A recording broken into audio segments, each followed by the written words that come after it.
Hello everyone and welcome back to a new video.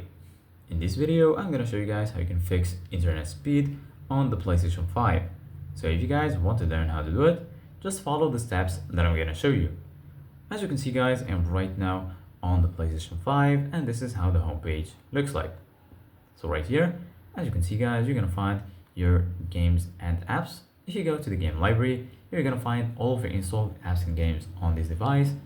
And in the left, you're gonna find PlayStation Plus and also PlayStation Store. And right here in the top, as you can see guys, you're gonna find all of the sections. You're gonna find games, media, search, settings, and here you're gonna find your profile icon. So right now, if you want to fix internet speed on the PlayStation 5, first of all, go ahead and click on settings. And then once you do that, right here, you're gonna find all of the settings, click on network.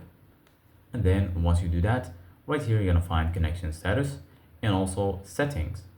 Go to settings, then disable and re-enable the connect to the internet option, and then click on set up internet connection, choose your Wi-Fi, and then go ahead and click on option. Then you can go to advanced settings from here. Right here, you're gonna find password, IP address settings, and so on.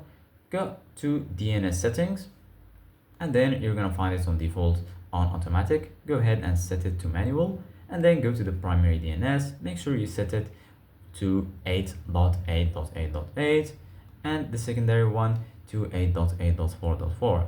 So basically guys, this is the DNS server for Google servers.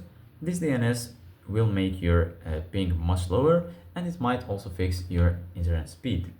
Once you finish, go ahead and click on OK and just wait for it to connect to the access point, and then you're good to go.